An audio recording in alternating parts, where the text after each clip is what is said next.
Don't you want a rematch? I feel like most of the James Bond movies, like I really didn't. I really wasn't like an old school James Bond guy. Really didn't watch them. I only started watching when Casino Royale came out. Right. In the early years, so that's why Daniel Craig is up there, number one. And I just kept watching them after that. Skyfall made me fall in love with him, though. Yeah, it did. It did. Skyfall was pretty good. Like Skyfall was one of the best James Bond movies out there. It's like Mission Impossible for me. I did the same thing. Like I started like the later ones, and I went back to watch the original ones. Yeah. Same thing with James Bond. Like Mission Impossible, it took a while for you to be like, "Oh, this is getting really good." Yeah. It was really good. The one with Jeremy Renner, it got me to watch it. I was like, "Oh, I'm gonna go watch back the old ones." And like the fourth and the fifth one around there. Yeah. I never really liked Tom Cruise like that. Wait a minute. So. Oh yeah, wasn't Renner also in Bourne? Yeah. Yeah. Mm-hmm. Bourne. Yeah, the Bourne. I feel like without James Bond, you don't get these really good spy thrillers. He's the innovator of the spy like novels. original. If anything, without Bond, Austin Powers wouldn't have existed. That's very true. Because it's practically the parody of it. Is it? Yeah. The spy, Dr. Evil looks like Goldmember. So was there one that called The Spy Who Loved Me, and now The Spy Who Shagged Me from Austin Powers? Was there another one that was called The Spy That Shagged Me Again, or no? No, that was the Austin Powers one. The Bond one was The Spy Who Loved Me. I'm trying to think. There was two. There was another because you have Goldmember.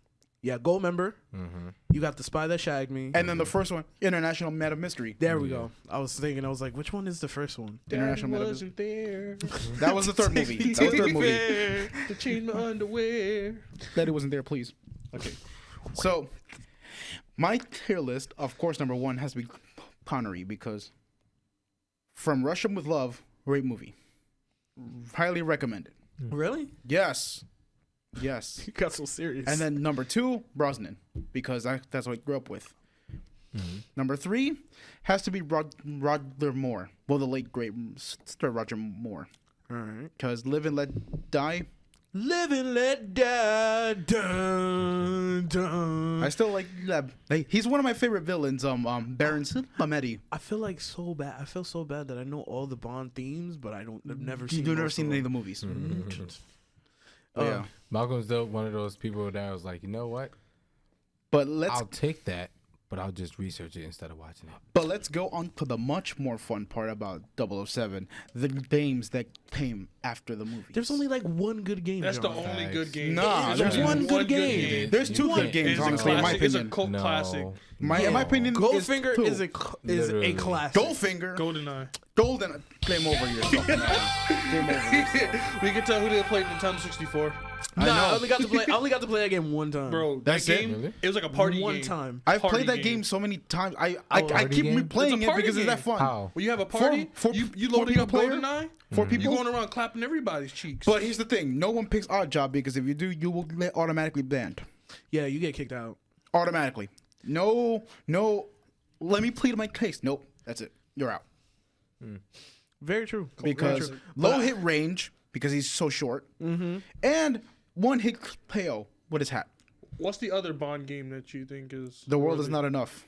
The second one on the 64. Never played it. You never played it? No. It's really good. I was liked too it. busy in Turok. It was like... I played Turok as well. It was Turok and it Which was... Turok? Because the multiplayer one? Yes, the multiplayer Oh, one. Rage Wars. I played that too. It was GoldenEye, Turok, and Wrestling No Mercy. Oh yeah, Really? WWF No Mercy. That's all it was, bro, on Nintendo 64. You forgot Super Smash Brothers, And Super Smash. and you forgot Mario Party and Mario Kart. Yeah, but everybody knows about those. Yeah, everybody- Just say Smash. Just leave it Just at that. smash. You can't- Yeah. All right, fine. When you bring up that N64, there's like a bunch of games you gotta remember. Or like the cult classics are like... Yeah, Arcarina of Time, Ocarina. Majora's Mask, all them. They forget, always get brought up. Was it Conquer Bad Fur Banjo-Kazooie? Day. Conquer Bad Fur Day is not brought up as much as you think. Sadly, Sadly. Never heard of that. You've never heard of Conquer's Wow. Bad Fur Day? leave. Yeah, for real. What is it? Conquer's Bad Fur Day? Yeah, what The is it? most controversial rated M game on the 64. Why? It was made by the same people who made Banjo Kazooie. You guys ever heard of Banjo Kazooie? And the same people that made Banjo-Kazooie was GoldenEye a Rare. classic. Yeah, the same people Rare made That made GoldenEye made and Conquer's Perfect Bad Dark. Fur Day. Made Conquer's Bad Fur Day. And Conquer's Bad Fur Day is kind of like, it's a platformer, but it's the most raunchiest platformer ever. Why? Raunchy. Dude, there's a thing called the Great Mighty Pooh, Yes. and it sings opera. And Yes. it just sings, I am the great mighty Pooh, and I'm going to put my shit on you. I'm serious. And and you- the and only it's way a to beat him, boss. and the only way to beat him is throw toilet paper at him. Literally. Yeah, I'm not playing that. It is a fun game. You I'm wouldn't probably think of playing it that. back then. You wouldn't Back think of then, You were you wouldn't put guys the- allowed to you play wouldn't- this? I played it at my uncle's house. I played Okay. them things back then. I These- turned out these fine. Are these are your games? This That's game- what Aside from you that, play? This game was fun. I That game played was so wrestling much games fun. and I played shooters. Wrestling and shooters. Oh, Wrestling is always big on the N64. WWF back in the day. No Mercy, of Classic. course. No Mercy. Diggity, diggity dog. You know when you saw that black cartridge, you was in for some fun. Of course. But Gold Member, I only played one time. Don't remember. GoldenEye. Again, Get this man out of here. get this He's man. taking all of that. Get this man a 64. Get this man a Nintendo 64. I played it one time after church. It was like one of those, One time? everybody eats at one person's house after church. Mm-hmm. And Kind of. they were all in the basement and they were all just playing. GoldenEye. Yeah, I got to play it for like a minute and, And then then you died. somebody, then all the older kids were like, we're going to beat you up, fat boy. Well, that escalated quickly. Right? Well, that escalated quickly. Started from church to video games to To kick beat his down. ass. Yeah, they just started beating me up. But yeah, we asked the audience. Nobody called. So.